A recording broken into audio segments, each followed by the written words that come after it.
Welcome to the Shabby Fabrics at Home Studio. My name is Chase and I am so glad you're joining me today. We are going to be making an embroidery hoop design today, and this is just the perfect fall embroidery design.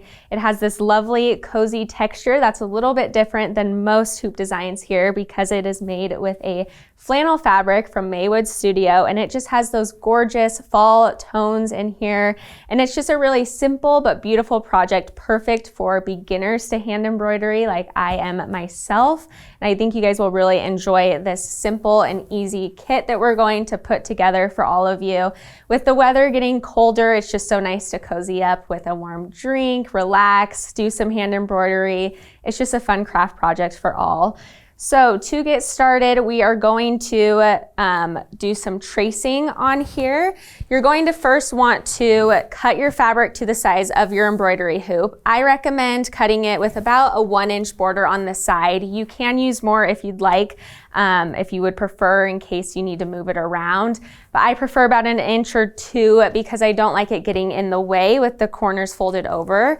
But first we'll trace the fabric and then you'll insert it into your hoop. But when we trace it, it is very helpful to use this light box here.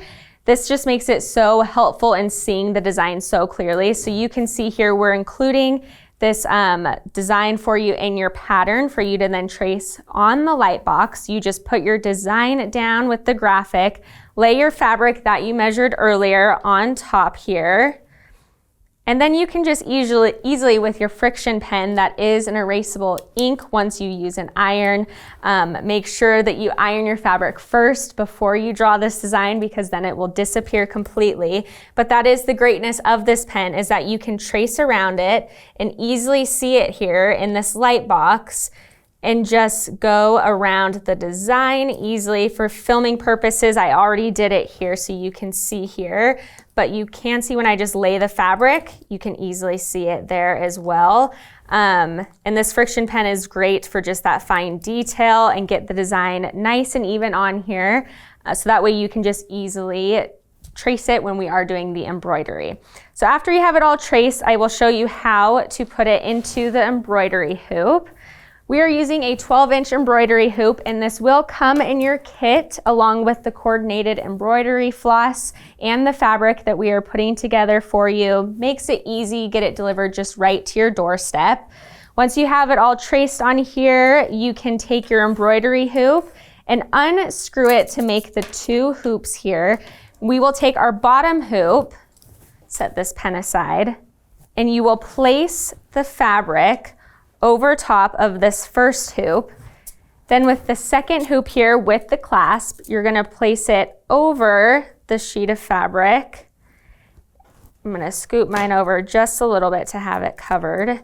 And then you can just simply tighten this clasp on the top here, so that way it tightens around the sheet of fabric.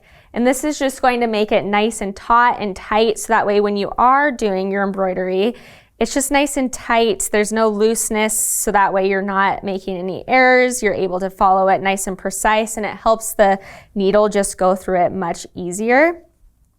So just pull it nice and tight here. I'm gonna screw this a little bit more and just get it nice and even, like so. So like I said, this is the 12-inch embroidery hoop. Next, I'm going to show you a few different techniques of how you make this. It is very simple, very beginner-friendly stitches, and we will start here with creating the home design wording. For the home design here, we are going to use a back stitch, and how you begin a back stitch is you're going to follow this line here and skip the first line a little bit, pull through the fabric, and go back again where the first line started. I'll show you one more time. So you go up a little bit, and you can choose to make your stitches closer than I am doing or further apart, leaving a space. I like to get right up into that first stitch to create just a small space so it all flows together. I'm doing about 1/4 inch or so. Really depends as I go along where I end up in the lettering. But we're just again going a little bit ahead and then going back to that first stitch. And you just continue following this throughout the lettering here. You can choose to go a little bit smaller, like when it goes to this area, I do recommend, smaller if you need to, but it really is quite easy to follow this word here in this beautiful writing, just as you go along with this back stitch here. So you'll continue on with this back stitch, and after you finish with the back stitching of this home design here, we are going to do the same technique with our embroidery floss, and this is using all 6 strands for every design here. So for the greenery design, you're going to follow the same technique with the home with the back stitch here, and this is where you just go up through the back, down again. Oops, let's untangle that there.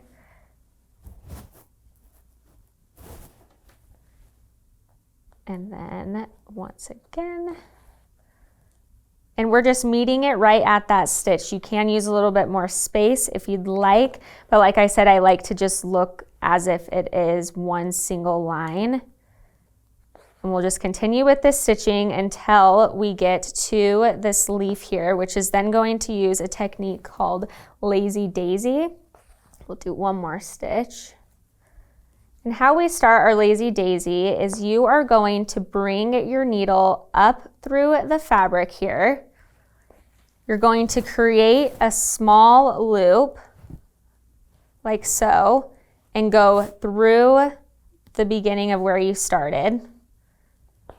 Pull downwards, and it's going to create this loop as if it's in the leaf shape. You're then going to go up through again onto the top of the leaf where you would like to secure it and pull the embroidery floss through. Then end it with one more stitch going back down through here to secure the loop itself. So I will show you one more time on here. So to see the lazy daisy one more time, you're going up through the fabric. You're then looping it around back again to the base where you first inserted the needle. Then you're creating this small loop, and you're going to keep pulling on the loop until you get to your desired size. Then you're going to go back up again through the loop, pull it tight, and then go down one more time through the fabric to secure the stitch. Once we do the lazy daisy stitch, I will show you how we are going to complete these flowers using a satin stitch. So to start these flowers here, we're going to use a satin stitch, and this uses 2 different colors, but it is both the same stitch. So we will start by going up through the fabric, and I think it's easier to start with the gold flower first, and then it's just back through the fabric on the other side, and then go back through with the pink embroidery floss, just to create that design that adds a little bit more dimension to the flower. And what I'm doing with this satin stitch is I am just going kind of in a random order to create the appearance that there is a gold portion of the petal and then a pink portion. And you'll just keep going with that satin stitch at different lengths. So I'm going to move this one up a little bit higher than the rest. Back again. We'll do a few more just to show you this random assortment of it. And then the pink will just fill in right above it to give it this natural dimension, making it look like each flower is unique. And we'll do one more. You're going to continue with the gold all the way around this flower. And then you will go in with your pink embroidery floss. Again, this is all 6 strands with this floss when you are threading it. I like the thicker appearance that makes it stand out a little bit more, gives it texture. And then we'll start again with a satin stitch with the pink, where it's just up through the fabric, and we'll go back to meet the gold embroidery floss that we started with for the center of this flower. And then again, where you start at the top of the design, then meet the gold stitch, and pull it through. This is just some added dimension, gives it a little bit more uniqueness than just one straight satin stitch. And we'll just keep going all the way around until you have half gold and half pink all the way across each flower. After you finish with the satin stitch for the flowers, I will show you how we create the green leaves. The bigger leaves that are pictured here, it is still a satin stitch, but I will show you how we are going to make it just a little bit different to give it a nice leaf dimension as we just follow through with this satin stitch here. So for these outer leaves, we are still going to do the satin stitch, but it is going to be slightly different to give the appearance that leaves do with the different grain in different directions. So you're going to pull it through and then meet the side of the leaf. And I'm first just going to do one side of the leaf, and I'm going to do it at a slight diagonal instead of just straight across. So we're going to start in the center